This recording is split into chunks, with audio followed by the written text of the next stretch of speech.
Shalom semua. Hari ini kita akan membahas Corona COVID-19 dan kebangkitan Yesus Kristus. Rasanya tidak mungkin kita membicarakan apapun juga selain virus corona dan pandemi yang telah melanda dan menyelimuti seluruh dunia. Sehingga mungkin kita lupa bahwa minggu depan kita sudah menghadapi Hari Raya Paskah. Namun, saat ini kita perlu melihat segala sesuatu dengan lebih menyeluruh. Saya tidak yakin 2000 tahun mendatang orang masih membicarakan pandemi COVID-19.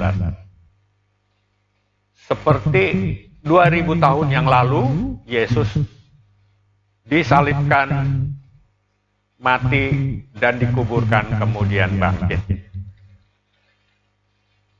Sebaiknya sekarang kita masih membicarakan Yesus 2000 tahun setelah peristiwa itu terjadi. Kesadaran ini mungkin dapat mengingatkan kita betapa penting dan berartinya Paskah bagi kehidupan kita. Bahkan di tengah krisis yang melanda kita sekarang ini. Saat kita memikirkan tentang COVID-19, kita perlu menyimak kembali arti penting dari kebangkitan Yesus Kristus di samping hanya Corona COVID-19 yang melanda dunia ini. Peristiwa itu bukan sekadar suatu keajaiban yang menyangkut kematian Sang Penebus. Kebangkitan Kristus merupakan jaminan yang pasti yang diberikan Allah atas pembaharuan umat manusia dan juga jaminan pasti akan pembaharuan alam ciptaannya. Kedua hal tersebut saling berkaitan, yaitu penyakit COVID-19 dengan kebangkitan. Apa hubungannya? Mari kita baca di Roma 8 ayatnya yang ke-20 sampai ke-23, tapi versi yang bahasa Indonesia sehari-hari atau disebut BIS, BIS. Roma 8 yang ke-20 berbunyi demikian.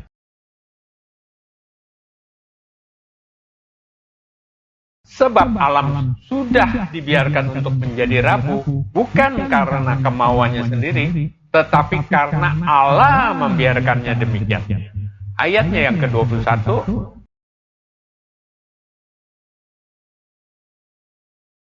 meskipun begitu, ada juga harapan ini bahwa pada suatu waktu alam akan dibebaskan dari kuasa yang menghancurkan dan akan turut dimerdekakan dan diagungkan bersama-sama dengan anak-anak Allah. Kita adalah anak-anak Allah. Ayat yang ke-22, kita tahu bahwa sampai saat ini seluruh alam mengeluh karena menderita seperti seorang ibu menderita pada waktu melahirkan bayi. Ayat yang ke-23, dan bukannya seluruh alam saja yang mengeluh, kita sendiri pun mengeluh di dalam batin kita. Kita sudah menerima Roh Allah sebagai pemberian Allah yang pertama, namun kita masih juga menunggu Allah membebaskan diri kita seluruhnya dan menjadikan kita anak-anaknya. Penjelasan untuk ayat ke-20 adalah demikian. apa yang dialami alam ciptaan sangat berkaitan dengan apa yang dialami umat manusia sekarang ini dengan virus corona. Alam sudah dibiarkan untuk menjadi rapuh oleh Allah sebagai akibat dari pemberontakan manusia terhadap Allah. Bisa dibaca di tentang dosa Adam dan Hawa di Kejadian 3 ayatnya yang ke-17 sampai yang ke-19. Ya. Silakan baca masing-masing. Penjelasan ayat ke-21 demikian. Ketika umat manusia berharap dimerdekakan dari maut dan diagungkan karena kebangkitan Yesus Kristus, seluruh alam ciptaan juga akan mengalami hal yang sama. Penjelasan ayat 22. Namun saat ini bagaikan ibu mengandung yang akan melahirkan, seluruh ciptaan mengeluh sambil menantikan kita. Berharap maksudnya adalah pandemi corona sedang melanda seluruh dunia dengan penuh kesakitan.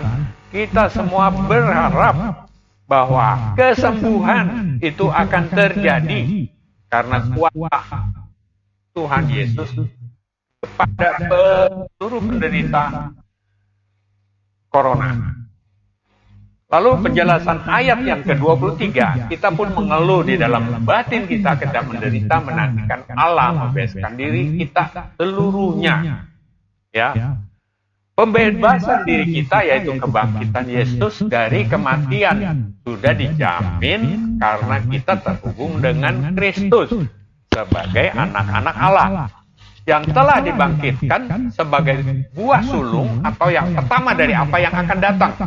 Ini bisa penjelasannya bisa dibaca di 1 Korintus 15 ayatnya yang ke-20 sampai ke-27.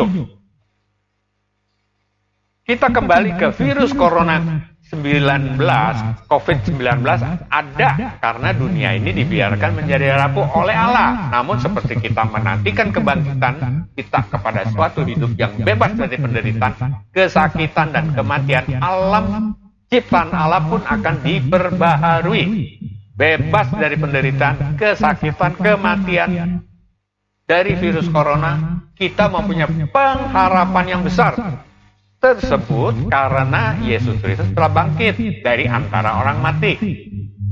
Suatu jaminan yang pasti dari Allah bagi umat manusia dan alam ciptanya. Peganglah pengharapan itu pada hari Paskah ini. Firman ini berlaku untuk mereka yang sakit di rumah-rumah sakit, bukan hanya sakit karena COVID-19, tapi semua penyakit. Mari kita semuanya tetap berharap supaya sembuh. Mari kita berdoa dimanapun Anda berada. Bapa kami yang di sorga, kami berdoa, berilah kuasa-Mu pada kami, agar kami yang sedang sakit dan menderita sakit segera sembuh. Turunlah Roh Kudus agar menjamah kami semua yang sedang sakit supaya sembuh. Terima kasih atas berkat-Mu kepada kami dan juga kesembuhan yang sudah kami alami. Dalam nama Tuhan Yesus.